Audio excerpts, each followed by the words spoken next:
akan najis. Akan satu turun di bawah sikit. An-najasah itu lawe bagi taharah. Najis dia guna taharah. Dan iaitu dua bagai. Najis itu dua. Najasah hakikiyah ataupun ainiyah. Dan iaitu najasah hakikiyah. Dia tidak suatu yang luwati yang menegahkan daripada sah solat seperti darah, air kecing. Dan iaitu tidak suci ia dengan satu kelakuan daripada segala kelakuan. Itu dia tak suci. Air kecing ni basuh banyak nak tak suci. Kita nak basuh darah proses jadi air putih tak suci. Nampak dah? Yang boleh kita basuh ni mutanajis. Najis tak boleh basuh. Nampak? Bekas dia tak apa, bekas. Tapi kalau zat dia tu najis, basuh setara mana pun dia tak suci. Basuh air kecing tak nak basuh. Basuh bekas air kecing. Tak ada apa. Tak dah. Dia nak basuh tak boleh tu, najis tu. Kedua, najasah hukmiyah ataupun maknawiyah. Iaitu perkara yang bahasa i'tibari yang berdiri ia dengan anggota. Dan menegah pada sah solat juga. Itu segala perkara yang membatal wuduk dan mujibat bagi mandi. Artinya panggil hukmiyah. Dan suci najazah hukmiyah ini dengan berwuduk ataupun dengan mandi. Tapi kalau tengok najis hukmiyah tu dia suku bahas pula tu. Najis air kecing, hak kering tak ada rasa. Tu hukmiyah dia panggil tu.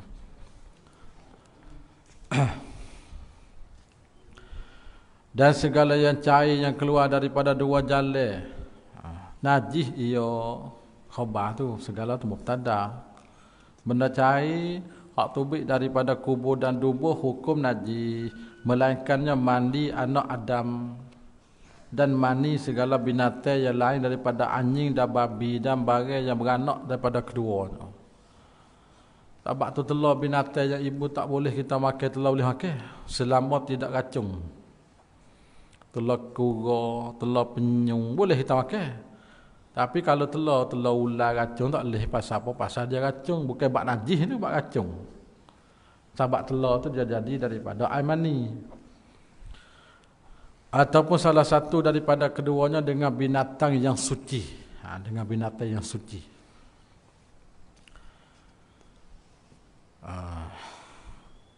Akar dua bawah sikit. Air mani ialah air yang keluar ketika syahwah lazat yang bertolak-tolak, ketika jimuk dan umpama. Itu air mani. Adapun air mani lain pada anak Adam maka iaitu najis di sisi ulama Hanafi dan Maliki, suci si ulama Hanabilah jika ada je binatang yang dimakankan daging. Anak Hambali kata kalau binatang kita makan daging suci air mani. Dan pendapat yang asal si ulama kita Syafi'i suci air mandi lain daripada anjing, babi dan khorok. Salah satu kedua. Sebuah atas lah. Adapun air mandi anak Adam itu, maka mengikut pendapat ulama Hanafi dan Maliki adalah najis, wajib dibasuh kah? Tu hak bukan kita tu.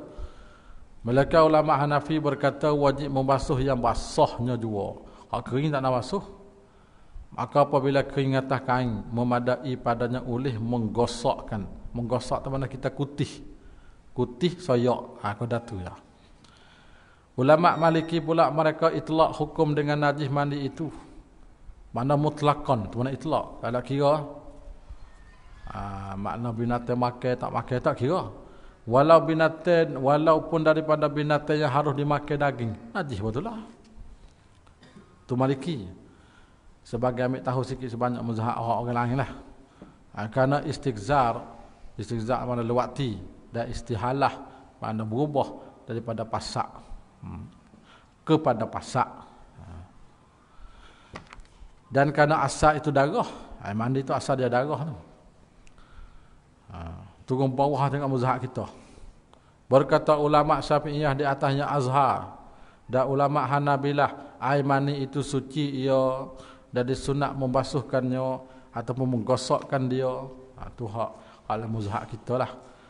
Ambil satu dalil sebagai mazhab kita ni. Dalil mereka ialah hadis Aisyah radhiyallahu anha. kuntu afruku al-maniyya ila akhirih, adalah aku menggosok air mani, mana mengkutih air mani dari kain Rasulullah. Kemudian pergi ia, maka beliau bersolat padanya. Di situ dalil mengatakan air mandi tak najis. Kalau najis, dia tidak kutih tu baik, kena basuh lah. Habis kata. Hukum bijian mutanajis dan umpama. Dan keluar dengan yang cair, tiap-tiap yang kerah dan ulat seperti bijian-bijian. Jika ditanamkan dia dan saya tumbuh, tidak najis, hanya mutanajis jua, suci dengan dibasuhkan dia. Perhati sini. Bagai hak tubik daripada kubur dan dubur ni, kalau hak cair semua najis, satu je air mani. Apa dah? Hak lain semua najis. Bagai hak tubik daripada kubur dan dubur kalau kerah. Nah, kita misal butir. Butir tu butir cebedak, butir nakar ke apa yang kita telai tu tak. Tubik kau punggung, kita tubik kau zakar ke tu butir besar ada batu tak. Tubik kau punggung, sampai gak. Bila butir tu tubik, tengok butir ni masih molek ke tak molek.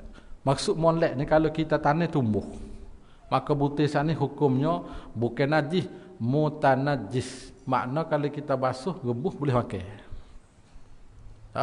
Orang tak kira butir tu. Masalah hari ni masalah butir. Butir tu butir kopi musir. Itu jadi masalah gini. Kopi musir. Tak. Adakah boleh kita makan ke tak boleh makan? Kalau butir tu kerah, bila musir tu berak, maka kita pergi basuh, cuci dan kita kisau jadi kopi, hukum halal kita makan. Karena butir kerah ni kalau kita tanam tumbuh semula. Tapi kalau butir yang tubik, biji yang tubik saat itu agak kata nak bahu dah. Tanam pun tak jadi dah. Maka tu hukum najis. Untuk situ hukum dia. Masalah kopi musir tu. Kopi hak ada sahur kata sedap tu. Makan kopi hak lain. Kopi arnak Belanda tu. Duk ada kopi musir tu. Makan hak itu lah. Tapi hukum lagu tu lah. Itu hukum. Jika butir tumbuh tak tumbuh situ.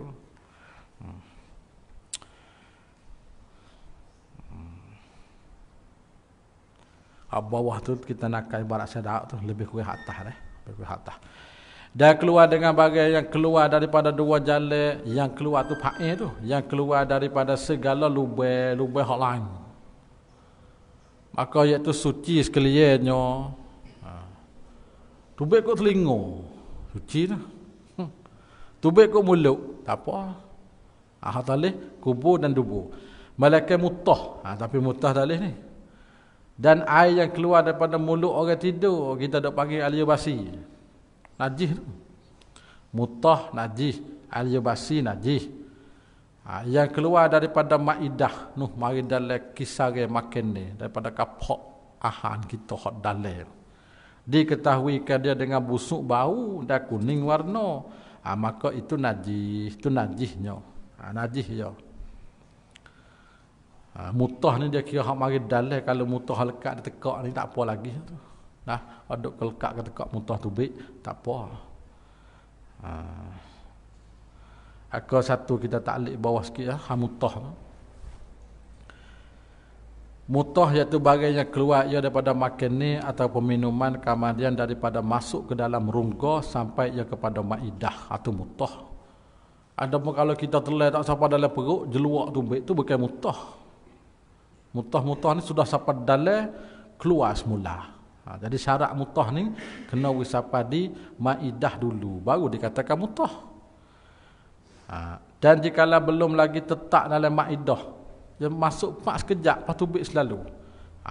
Dan belum berubah sekalipun, mutah dia panggil. Kata fuqaha kita Syafi'i, mutah itu najis sekalipun tidak berubah sekira sampai kepada maidah. Walau air dan kembali ya ketika itu dengan tidak berubah. Jadi apa nak katanya, kalau tak sampai di maidah tak apa, tak najis lagi. Apa kalau tu ke bawah sikit. Kata mereka lagi, jika dibalakan seorang dengan mutah. Ada ni mutah sok mau makan sikit mutah Tak, telah air sikit mutah, makna dia tu sebagai orang tak sepa ramal-ramal tu, orang yang dibalakan mutah. Dimaafkan daripadanya pada kain dan badan. Tak apa untuk dia. Untuk dia ya. Dan jika banyak sekalipun seperti darah bararis. Bararis itu mana gutu. Gutu anjing. Dan murad dengan ibtilak itu banyak adanya sekiranya sedikit boleh sunyi daripadanya. Atau mana bala. Hak balik kata nak sunyi daripada mutah tu tak ada. Buat 3 minit mutah. Setengah jam mutah seumur.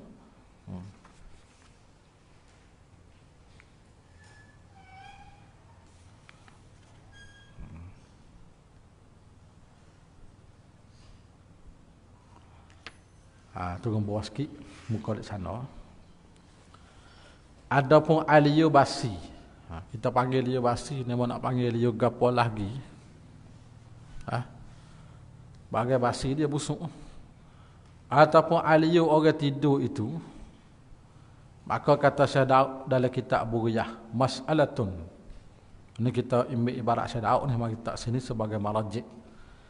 Aliyu yang keluar daripada mulut orang tidur jika dia yakin daripada maidah seperti kuning lagi busuk, maka iaitu najis seperti hukum balgam yang keluar daripadanya. Balgam tu rohak. Kalau mari dalai tu najis. Dan jika tak yakin daripada maidah, mari lik luar bukan dalai dak, ataupun desak pada yang demikian, maka dihukumkan suci. Tak apa, dia basi dah. Pendek kata mari dalai kan mari luar dia basi. Tetapi dimaafkan yang najis daripada orang kena bala dengan dia. Barang yang kena kain ataupun badan, dan jikalau banyak sekalipun. Itu masalah hak mubtalan tu, orang yang dibala atau maaf. Naik ke atas. Dan darah, dan nanoh, dan dano, dan air kume. Air kume tu air jenis gudi-gudi kata tu lah. Yang berubah bau. Najis belaka tu, najis belaka tu. Dan laban binatang yang tidak dimakan. Susu ke apa? Susu kucing, najis tu. Abang kucing tu tak akal dia. Susu arnak, tak apa. Suci tu. Hal tu tak apa.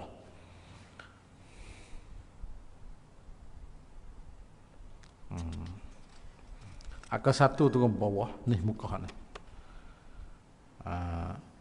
Muka 2 ni 3. Adapun laban bagi binatang, laban itu susu lah, susu. Adapun susu bagi binatang yang dimakan daging dan laban anak ade, laban orang ni, maka suci keduanya. Dalil bagi yang pertama itu, ni hak binatang yang dimakan, ialah firman Allah Ta'ala. Ambil maksud dia, sesungguhnya pada binatang-binatang ternak itu, binatang na'am, lembu, kambing, kuba itulah, kamu beroleh pelajaran yang mendatangkan iktibar, yakni yang membuktikan kekuasaan Allah tentang bagaimana benar-benar yang dimakankan oleh binatang ternak itu bertukar menjadi darah, dan dari darah itulah lahirnya susu yang sedap rasanya dan banyak faedah serta khasiat untuk diminum oleh manusia. Itu boleh kita mengambil pengajaran dari situ. Kami beri minum kepada kamu daripada apa yang terbit daripada dalam perut, yang lahir daripada antara hapah makannya dengan darah. Berarti hapah habis zat dah tu hapah dia panggil. Iaitu susu yang bersih yang mudah diminum, lagi sedap rasa bagi orang yang meminum. Dalil yang kedua masalah susu anak ada suci. Firman Allah, walaqad karramna bani adama, sanya kami melihara anak Adam. Dan tak layak dengan memelihara anak Adam itu bahawa adalah asal kejadian itu najis. Bila melihara tak najis lah. Dan tidak farak antara jantan dan betina. Susu dah. Susu ke jantan tak najis ke? Adakah? Mana cakap ada. Pecek dubik susu. Jadi mak tak letih belanak lah, tak laki belanak. Tak najis. Walaupun yang kecil yang belum sampai umur 9 tahun, dan jika anak dara sekalipun. Tapi biasa adat ni kalau anak dara tak tubik susu. Orang kalau berlaki baru-baru pun tak tubik susu. Susu ni dia mari noh masa perut nak bersalin. 8 bulan, 9 bulan, pak sebelah ataupun 9 bulan bersalin, pak ada susu dah. Atau hikmat tu buat. Belum tu tak ada lagi. Kalau nak darah pendek kata kalau pecek tu biar air saja. Tak ada susu. Tapi takdir kalau ada tak najis. Daya hidup, daya mati. Akan tetapi ini nisbah bagi anak Adam. Adapun bagi diambil daripada ambing susu bangkai. Berarti ambing, sare kopek dia. Hak bangkai dah. Maka iaitu najis dengan ittifaq ulama. Maka disyarat pada bersihnya susu binatang makul itu bahawa bercerai pada ibu ketika hidup ataupun kemudian pada sudah disembelihkan. Habis. Dan arak najis tu. Dan nabi ini kita panggil tu wak asal. Bukan tu wak baru-baru tu. Asal nabi tu mana perah tu wak. Perah daripada buah inak. Mak kita panggil tu wak asal lah. Istilah tu wak mak kita daripada buah tah. Asal nabi ni buah anggur, hak dia taruh lama ada masa. Mabuk lah. Dan tiap-tiap yang cair yang memabukkan. Benda cair bila minum hilang akal. Khabar. Najis ainnya. Najis. Cuba perhati di tarikh yang disebut oleh pengarang. Tiap-tiap benda cair yang menghilangkan akal hukum najis. Dia panggil tarikh tu kalau mengikut segi kaedah tidak jamek tu. Faham tidak jamek. Sebabnya benda yang menghilangkan akal tak najis benar. Cuba kita perah terbakar boleh bersalngi tengok. Perah terbakar boleh gelas minum. Mabuk tak? Mabuk. Adakah air terbakar tu najis? Tak. Sama tu takrif tiap-tiap yang cair yang memabukkan najis air pada air terbakar tak najis. Apa dah? Hati panggil kalau mengikut takrif tu ghairu jami' tidak merakumi, tidak meliputi dia panggil. Segi takrif dia.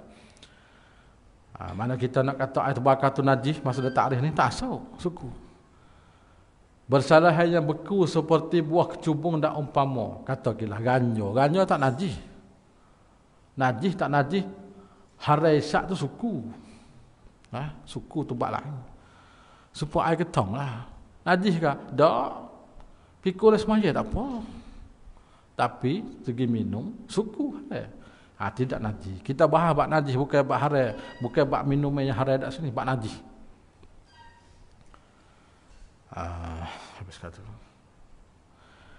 Dan segala bangkai binatang najis kelihatannya malaikat bangkai manusia. Ayat tadilah walaqad karramna bani adama tu di antaranya ayat kata orang tak najis. Tentu ke bawahlah. Dan seperti anak Adam itu jin dan malaikat. Bina di atas pendapat sahih mengatakan tiap-tiap pada kedua itu ajsam yang ada baginya maitah. Dulu kita sebut dah ni pada muka surat berapa sebut dah tadi. Kita sebut dah ada bab. Awal-awal dulu tu sebut dah. Bangkai tu.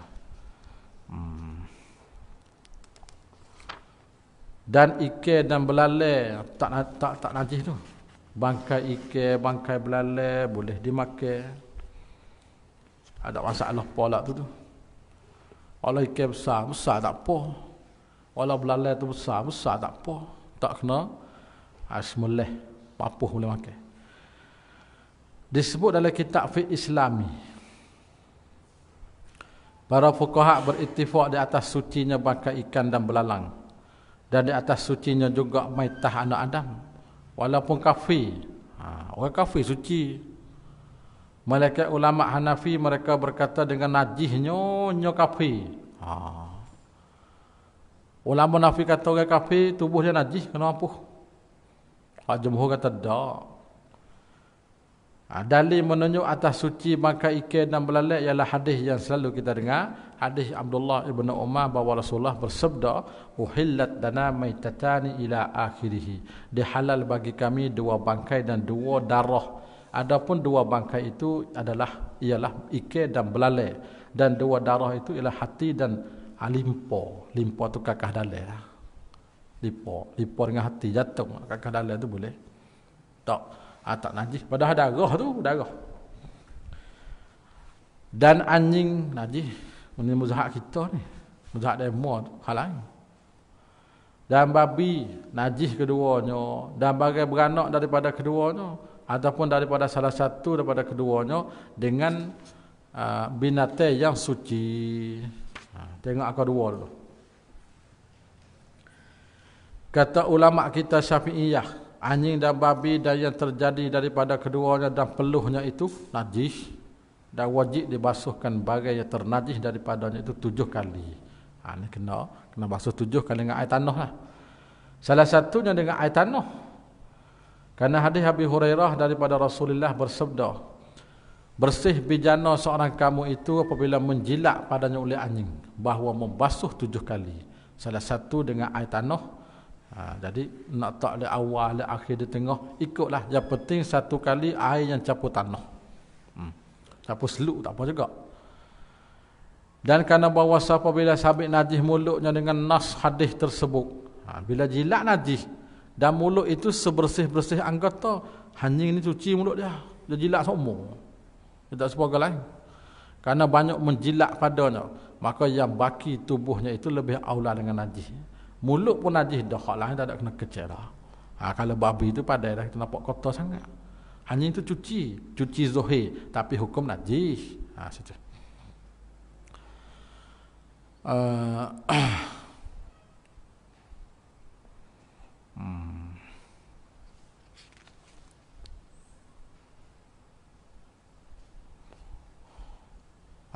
Kita tengok di sana sikit.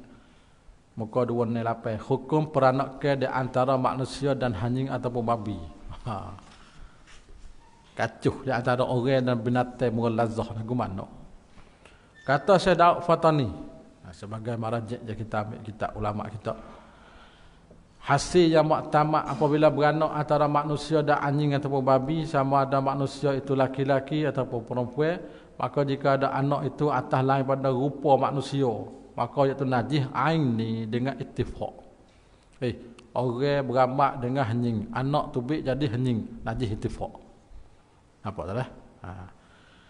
Dan jika ada atas rupa manusia, orang beramak dengan anjing, anak tubik jadi orang, maka pada Syekh Ramli suci ain dan diberikan hukum manusia pada sucinya. Dan ibadatnya itu hingga sah dibuat pada semaya dah ketebah. Tak apa. Itu Syekh Ramli. Tetapi tidak pada wilayah. Pada bak wilayah ni tak boleh bak wali. Dan tidak jadi wasi dan wali bagi anak yatim. Dia tak boleh. Dan tertegah pula daripada kisah dan kawat. Dan tidak sah berkahwin dengan manusia. Itu tak boleh. Dan mewatikan sahaya. Dan tidak harus makan sembelih. Dan tidak dibasuh bagi bapak. Dan tak dapat mengambil pesaka anak saning. Anak hanya rupa orang tu. Dan tidak dipesakakan dia. Dia mati pun akan pesaka tali orang lain tu. Dan tak jadi najis jika bersentuh dengan dia dengan basah keduanya ataupun salah seorang kedua daripadanya. Dah harus masuk dalam masjid. Itu Syekh Ramli. Tetapi sah yang nikahnya sahaya. Kerana adalah demikian itu jalan milik, bukan jalan wilayah. Sahabat hamba tu bukan wilayah, milik. Ini masalah yang ittifaq antara Syekh Ibn Hajar dan Syekh Ramli. Dan yang khilafnya pada najisnya dan ketiadaan najis. Kata Syekh Ramli suci ain, kata Syekh Ibn Hajar najis. Ni masalah orang pergi beramak dengan anjing, anak tu jadi orang. Syekh Ramli kata suci, Ibnu Hajar kata najis. Kalau jadi tikmin jangan saling aja. Mau samuk 7 kali air tanah pula situ. Apa dah? Itu Syekh Ibn Hajar. Tetapi dimaafkan daripadanya. Dan atas kata Syekh Ramli, jikalau mati ia dimandikan dia dan disemayakan dia. Syekh Ramli tak. Dan atas kata Syekh Ibn Hajar, sukarlah memandikan dia. Pasal ya? Payah kita nak mandi. Pasal apa? Pasal najis. Dia mati nak mandi dan najis. Maka ditandai dengan tidak mandi dan semaya. Tuduk khilaf dua syekh dah. Maka atas orang mengatakan suci itu adalah kaedah pada ghalib juga, bukan kuliah. Itu kita tengok lagi tak adalah buya hak syadak tu lah. Habis kata.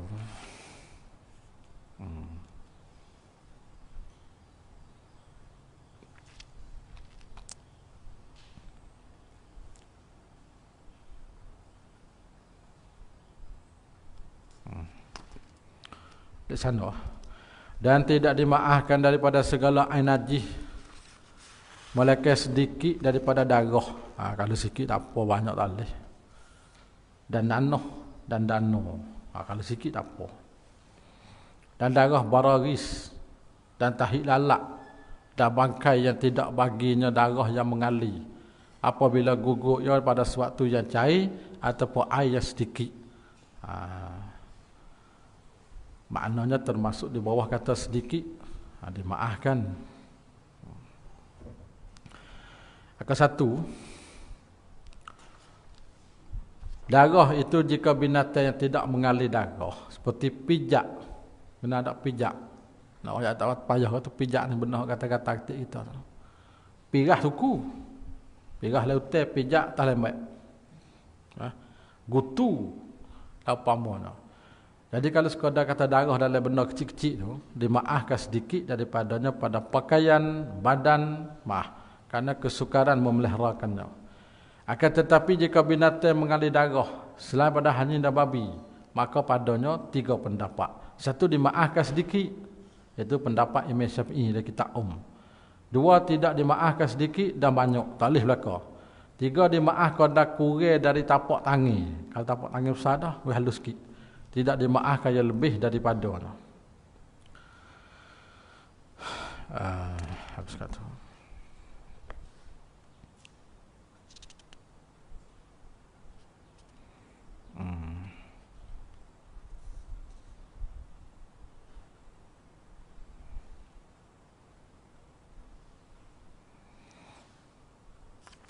Kedua, yakni dimaafkan sedikit daripada nanoh, air dano, air kumai darah bisu, hukum darah ataupun nanoh yang keluar dari jerawat, seperti hukum darah gutu anjing, dengan ittifaq para ulama, dimaafkan sedikit tanpa khilaf para ulama. Dan pada banyak 2 wajah. Yang paling asah dimaafkan juga. Imam Nawawi dalam kitab Majmu' berkata, darah yang keluar daripada bisu, luka dan tempat berpetik dan tempat berbekam, tidak darah yang keluar daripada jerawat, maka padanya 2 pendapat. Seperti darah gutu anjing dan jerawat, dimaafkan sedikit. Yang kedua, seperti darah ajnabi. Adapun air luka, kita panggil air bayi. Air luka. Jika berubah bau, maka najis. Jika tidak berubah, maka suci.